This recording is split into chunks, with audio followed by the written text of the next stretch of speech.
collaboration with the Cyprus Mail. This is the Cyprus News Digest with Rosie Haralambous.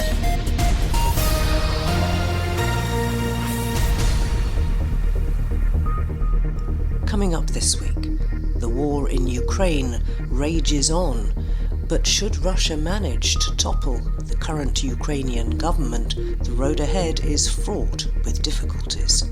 He could install a puppet regime, but that would have absolutely no legitimacy. And in the country of 45 million people, Russia would need to maintain a very strong, almost indefinite military presence on the ground in order to cement that control over any quisling government that Moscow might have set up. And we discuss the problems and abuses found in our national health system. There have been cases of abuses, and from the report that the General Auditor has prepared, there have been cases that doctors have been paid a large amount, which should ring a bell for the responsible authorities to do a double check and to investigate into these numbers. It's very difficult to talk about something like the war in Ukraine when every day brings more news, a lot of it very bad. But we're joined on this week's programme by visiting Professor in International Relations at the University of Kent, James Kerr-Lindsay. James, I know that you're very interested in the whole of that area and Eastern Europe and so on. You've studied it for years. What's your take on what is happening as this war drags on? Well, I think, like a lot of other people who have been watching this, obviously very, very surprised at the slow pace of this. I think even if we take a step back, I think there were a lot of signs that Russia was building up to an invasion, but I think the general sense amongst many observers was that Putin wouldn't really go ahead and do this. This is such a huge step. And it was very, very difficult to see what he would really hope to get out of it, because if he invaded Ukraine and took the whole of the country, as he's now done, the prevailing thinking is, well, what would he do then? He could install a puppet regime, but that would have absolutely no legitimacy. And in the country of 45 million people, Russia would need to maintain a very strong, almost indefinite military presence on the ground in order to cement that control over any quisling government that Moscow might have set up.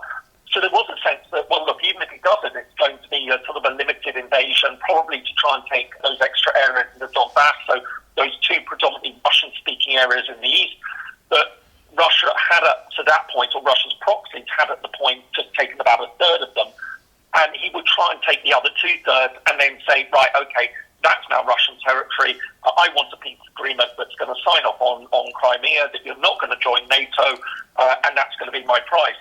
So again, we've been rather surprised to see the extent of the invasion. But since then, it's also been, as I say, hugely surprising that it hasn't made more progress than it has.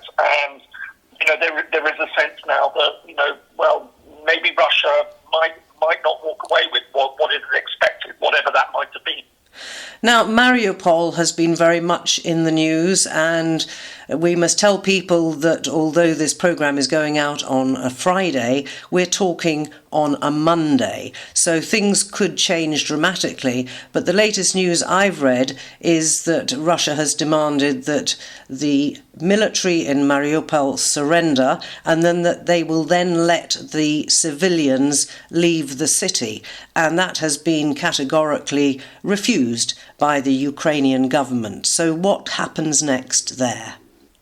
Well, I think this sort of brings us into a scenario that a lot of people have been worrying about, that, Russia, in order to save face, and Putin, in order to save face, will need to take the city at all costs. And, it is a strategically important city.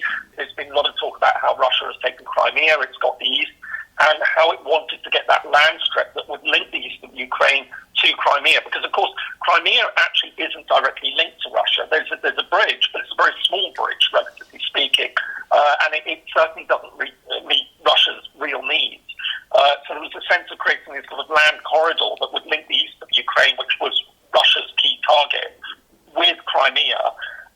And so Mariupol sort of sits right in the midst of that. So there's a sort of sense that Putin can't really afford to let it stay out of Russian hands, if you see what I mean. So the worry is that, what will he do in order to take that? And, we've already seen it's been shelled. massively destroyed already. But there are many, many thousands of people who've held out. And whether the sense that Russia just says, right, okay, we've had enough, we're just going to go full in. We've given you your time deadline, you've refused to meet it. So, as far as we're concerned, we're going to take all necessary steps. And I think, this is the real worry that we're seeing with this. But of course, all of this now is it's building up an even stronger case against Russia for war crimes. And, we need to be very honest about that. And I think that Mariupol is going to be a very important part in any case that's brought against Russia in future. Can we talk a little bit about the west of Ukraine as well? We heard at the end of last week that part of the airport at Lviv had been bombed. And obviously, if they managed to cut not only the port of Mariupol off, but it seems they're making a move as well on Odessa, then Ukraine would be in effect landlocked, and it would need to get supplies in from its land borders in the west. Yes, I mean, this is the great concern, obviously, that, has been stressed that Odessa really is that sort of element that sort of keeps Ukraine linked. But also, I mean, it is worth remembering that Ukraine does actually have land borders with 4 EU member states. So you've got Romania, you've got Hungary, you've got Slovakia, and you've got Poland. So there are ways, and obviously we've seen that a lot of the refugees, but they've been coming out via those land borders. So one would presume that, still a lot could be brought in that way. And Russia will have to be very, very careful in how it tries and sort of closes off any land borders, because, missile strikes, you are striking very, very close to EU, and all 4 countries are also NATO members, which is worth bearing in mind. So it starts to get a bit complex, but certainly, yes, Odessa would be a huge loss by any calculations. But essentially, as I say, it is worth remembering that there are still a lot of land borders that remain open. And what about Kiev? Because that obviously is the prize. If the Russians do manage to take it, is that the end of the war? Or do you see that there will be pockets of resistance in other areas where they haven't got control? Well, of course, Ukraine is an absolutely huge country, and, symbolically it would be very significant if Russia were to take Kiev. But on the other hand, it is worth remembering that there are large parts of the West that will remain open, that Russia would have to move in and take the entire country. I mean, again, it's very difficult to know exactly what Putin has in mind when he stages. Maybe he thought, well, I'll overrun the country in 3 days, install this puppet regime, that will be it. And of course, that isn't going to be it. We will continue to see resistance against Russian forces. The Ukrainians have made it clear they're not going to give up without a fight. And as I say, I could definitely see the case that the government might have to relocate to another area over in the west, in which case Russia will have to continue pushing on. And this could get very, very messy indeed for Russia. And I think there is also a sense that, are we in a race now that, the economic damage to Russia is so much that forces within Russia simply force Putin out of power. And this was the optimistic scenario. One gets the sense the longer it goes, how that plays out is very difficult to say. But I think there is still that hope that, this economic pressure will really start to push down. And if Russia gets bogged down in what could be a very, very long-term war, then it really does open up a great uncertainty as to what exactly we're going to see happen. Do we have any idea who would head any puppet government installed by the Russians? No, and the big question is, would it be a palace coup where they would simply, if that were to happen, that they would put in place somebody who is effectively tied in with the Putin regime but isn't Putin, or whether we could see something more drastic where if he were to be overthrown, then it opens the way for an entirely new leadership. Now, I mean, the fact of the matter is a lot of those who are close to Putin will be thinking very carefully about how they can best protect their wealth and their status. Having someone within their circle is probably the most effective way of doing that, but it might not be particularly acceptable to the West, who will retain the sanctions. Opening up the country then, can they do a deal with somebody who might be a democratically elected leader and sort of say, look, if you allow us to retain our wealth, we'll step back from politics and let you get on with things. So there's a lot that would need to be worked out. Is it going to be another Belarus? In what sense? Well, I mean, he's putting in place people around the country of Russia that are allies, if you like, which one could say is exactly what NATO has been doing. And I wanted to ask you as well about the role of NATO in all of this, because you can't really blame the Russians, can you, for getting a little bit twitchy about the fact that all those former Soviet Union countries are now part of a huge alliance, which, OK, says it's a defensive alliance, but it does mean there's an awful lot of military hardware on the Russian borders. Yeah, I take real issue with this argument that Russia is justified in having these sort of concerns about NATO on a number of different levels. And I think, there is this argument that, well, Russia gets nervous because you've got this alliance. Yeah, but NATO is made up. It's not a single country. It's not like Russia. It's 30 different countries with 30 very different governments in place with different views on things. Russia is a nuclear power.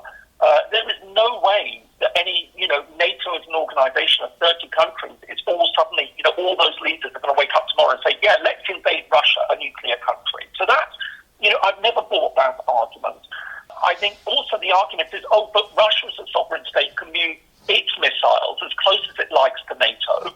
And nobody's sort of saying, well, Russia, you've got to have a defensive buffer of 200 or 300 miles. I think there's also the point to make that NATO is a voluntary organisation. There are 6, last count if I remember, 6 EU members that are not NATO members, including Cyprus. I have never once heard an official from any of those countries say, yeah, we've come under real sustained pressure from NATO to join. We feel that we've been given no choice in this. No, NATO has always said, look, if you want to join, great. If you don't want to join, that's fine with us. We don't mind. So all of this, this idea that NATO is the root cause and that Russia has some justification, no. And these are sovereign states. What Ukraine wants to do as an independent sovereign state should be entirely up to the Ukrainians to make this decision. And the fact now that they face an invasion from Russia because they want to make that choice is, it just defies international law, it defies justice, on all sorts of levels what Russia has done. And I've never bought this argument that Russia is justified in doing what it's doing. It's waging a war of aggression, and it's dressing it up by saying, yeah, we have our concerns about NATO. And the role of China in all of this? China's a fascinating one because it obviously sees advantage in siding with Moscow, but this is definitely not a relationship of equals. Most observers are fairly clear about this, that China just recognises that Russia is useful. It's got a lot of resources, and if it can split Russia and keep those divisions with the West, then that's great. But at the same time, China will be watching very nervously because essentially China knows that a lot of its strength is also based on that economic relationship it has with the West. And if the Western countries then start to say, well, all right, fine, China, if this is what you want to do, we'll stop buying your goods, then I think Beijing might find itself in a very different situation. So I think on the one hand, China rather likes, as I say, the uncertainty that it's seeing at the moment. But we are starting to see indications that Beijing might be having a rethink about how worthwhile it is to be siding so openly with Putin. The sort of reports are now emerging in the Chinese media about the war, talking a little bit, or at least showing the atrocities and things like that. Not the sort of thing that you would expect to see if China was sort of firm in its alliance with Russia over this. So I think they might be wavering. We've had talk that President Biden has told the Chinese that they're not to supply weapons to Russia. And, some indications seem to be apparently the Chinese ambassador in Washington has said that China won't be supplying. And, of course, it might go back on its word. But, what we do know is that there's a lot of intelligence. So if it does go back on it, it's very likely that it wouldn't take too long for equipment that might be taken out by Ukrainian forces to be, right, okay, this is Chinese made. So I think China will probably have to play with a straight hand on that one. But there are signs that it seems to be wavering. So it's going to be very interesting to see where Beijing goes from this. And what about the future for Putin? Because if he's successful, then that's one thing. But if he fails, that's something totally different. And he seems to have such a grip on the higher echelons in Russia that there doesn't seem to be anybody, except perhaps Navalny, and he's in prison, who's willing to try and take him on. Yes, this is the key question, isn't it, in many ways? It's what happens if this fails, or even if it sort of succeeds. What does Putin do then? Because I should imagine that very, very heavy sanctions will remain in place if he succeeds. If he fails, then likewise. And there will be real pressure, I think, for the Russians to get rid of him. And again, it comes back to what happens with those oligarchs, those people around him, to make the calculation of, is it better to try and ditch him? But then what do they do? You know, how do they play it? Maybe to put somebody in as an interim leader and say, you know, we're now going to hold democratic elections. And in the meantime, sort of speak with Navalny or others and say, can we cut the deal? I mean, yeah, we've seen this in the past. This is very much, what pretty much got Putin where he is as well. He was willing to work with these people, and sort of occasionally he'd make an example of someone who stepped out of line to prove the point that, you know, the oligarchs do owe their place to him. But if they do get rid of him, they will be wanting to protect their wealth and their status in some way or another. And I think, you know, again, sometimes, you know, that becomes the deal that has to be done in these sort of circumstances. But assuming they do get rid of Putin, then it's going to be very interesting to see. You know, there are these talks of putting him on trial for war crimes. We have the example of Slobodan Milosevic in Serbia, who, when he fell after the Kosovo War, so the Kosovo War was in 1999, he fell in 2000. We then saw him on trial at the International Criminal Tribunal for former Yugoslavia in The Hague. So I think it's very difficult to see how Putin will end up on war crimes trials. But, you know, it's certainly something that can't necessarily be completely discounted. So one can assume then, can one, that if he fails in his endeavour to take over Ukraine, in effect, the West will be pushing for regime change in Russia? It's a bit like the other side of the coin, isn't it? I think there is a sense that he will have waged a war of aggression.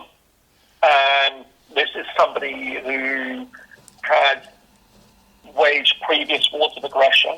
We swept those under the carpet, if we're to be really honest, you know, with what he's done in Georgia and what he did with Ukraine in the past. We thought, all right, okay, he just wants a little bit, you know, Crimea was once Russian, it's claiming it back, you know, not great, but we'll live with it and everything.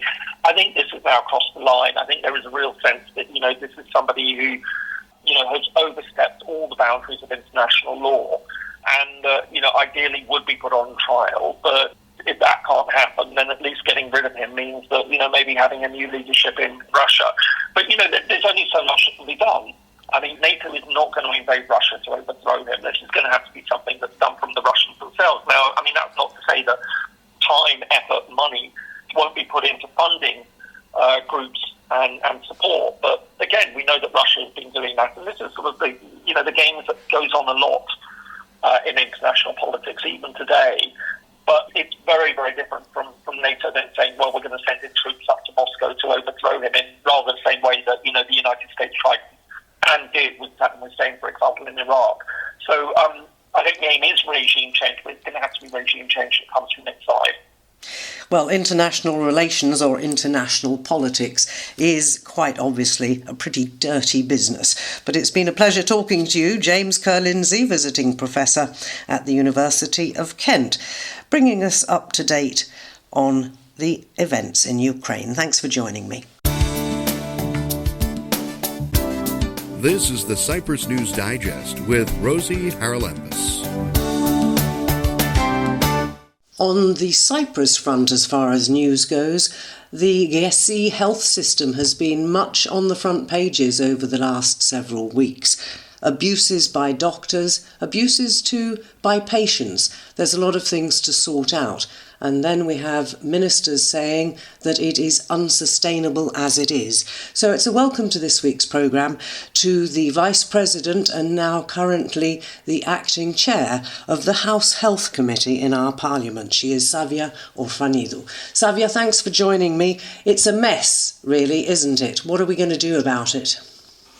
Yes, well, initially I would like to start by saying that Gezi, has been the biggest social reform for all CY citizens. We have been trying to establish, but it has only been the last 3-4 years that we have actually put the foundations for the functioning of YESI. It provides equal benefits and equal opportunities for all.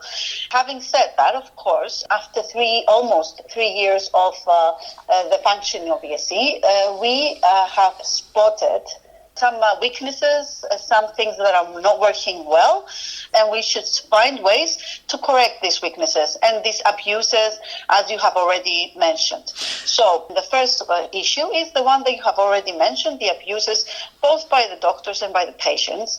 As we have seen from OIE, there have been cases of abuses, and from the report that the General Auditor has prepared, there have been cases that doctors have been paid very big, large amounts, I would say, which should ring a bell for the responsible authorities to do a double check and to investigate into these numbers.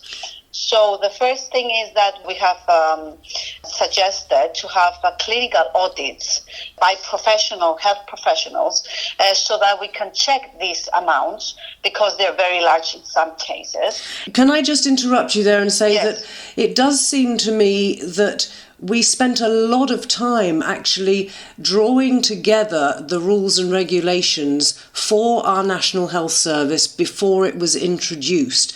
There's plenty of best practice across the world. Yes, How was it possible for us to put it in place with so many holes in it? Well, actually, I believe that the holes are 3 or 4, but if we deal with these holes, then the system will work more efficient. So I would like to underline again that the YESI is working for the Cypriots. The YESI is working for all Cypriots, and it provides this equal opportunity of having the doctor of your choice to everybody. And it has been, in inverted commas, a miracle for many people who did not have this chance in the past.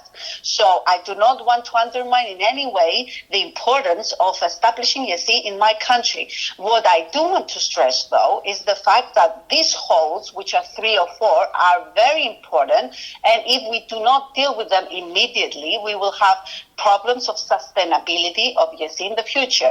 And the most important thing is to ensure that the sustainability of YESI is there and is in place, and it won't be undermined in any way. So the first thing are the abuses, as I already said. So, and the Ministry of Health, I'm aware that he has suggested to promote this system of clinical audits by health professionals, so that they will do the right audit, and to put in place these control systems that apparently are lacking at the moment. Let me just again interrupt you. You say that those checks are lacking, but that was my point, is surely we've got a computerized system. Everybody logs in on the digital account. So all of that should have been joined together at the very beginning, and then we wouldn't have had these problems. I'm sure that they have looked into best practices, but as one system is actually functioning, you can tell the weaknesses. You cannot tell the weaknesses from before.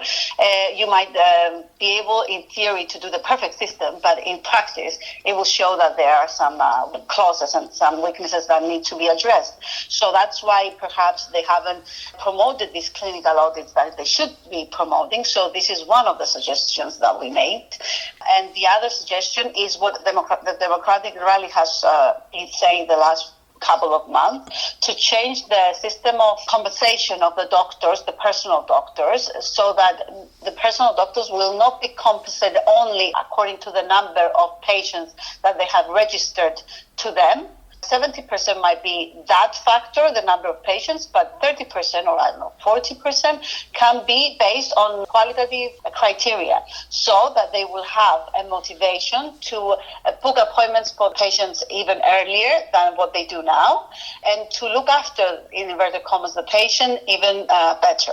So this will increase, of course, the quality of the services of the doctors. And the other thing that we have also suggested is the fact that a personal doctor needs to have an office and a secretary, because how can he look after, in inverted commas again, 2,000 patients without having an office or a secretary?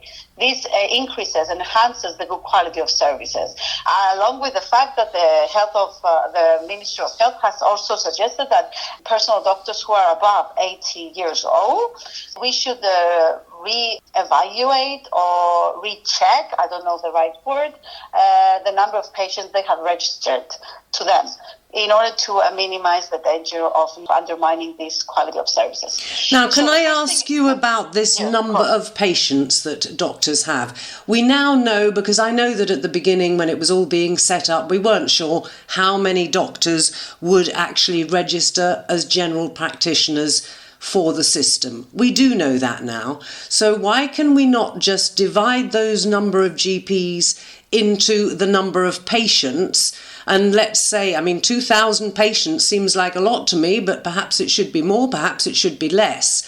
Spread it out evenly and then just pay them for being doctors.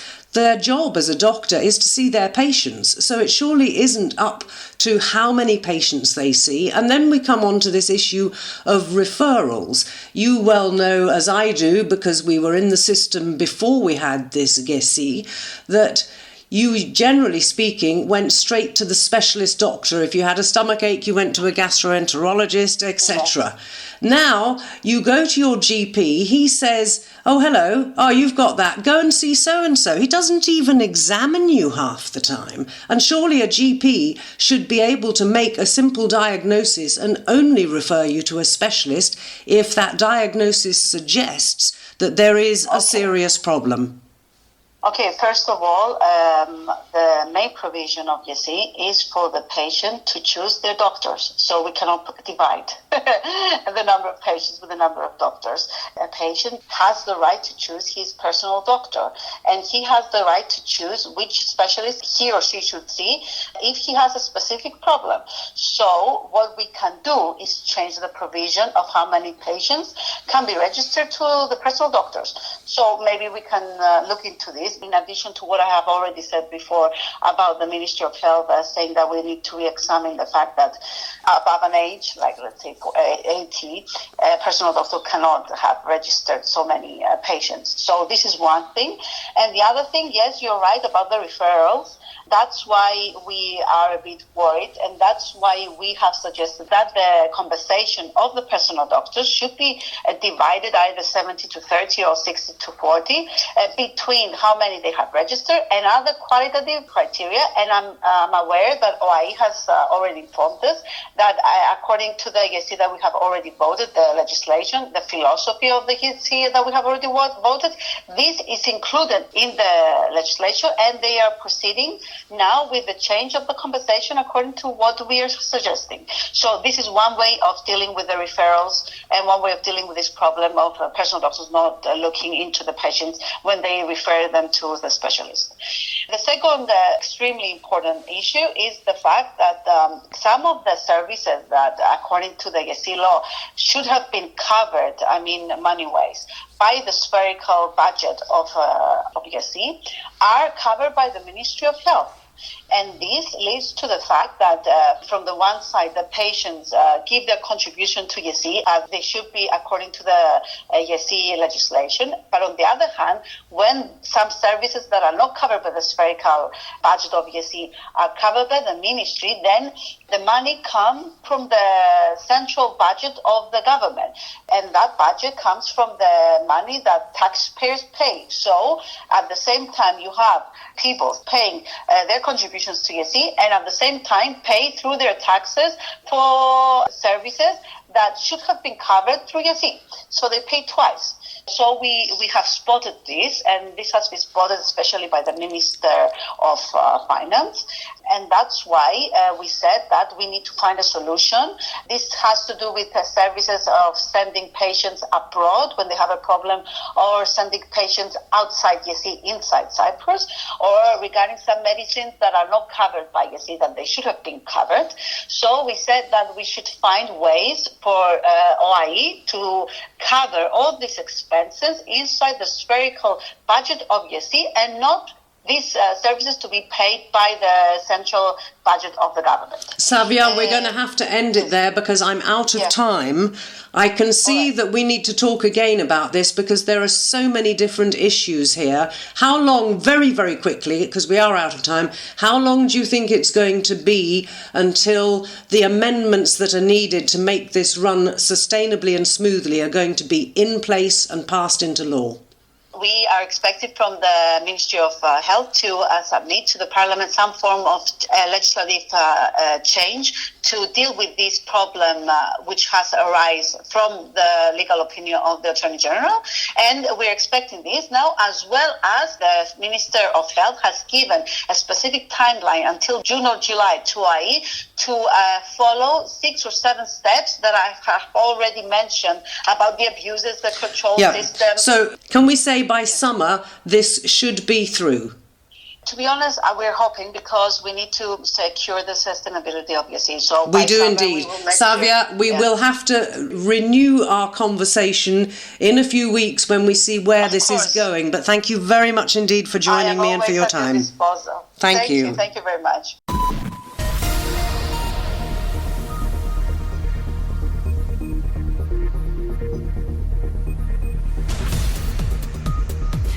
Well, that about wraps up this edition of the Cyprus News Digest. Many thanks for your company. Hope you'll join me next week. Till we meet again, take care and God bless. Bye-bye now.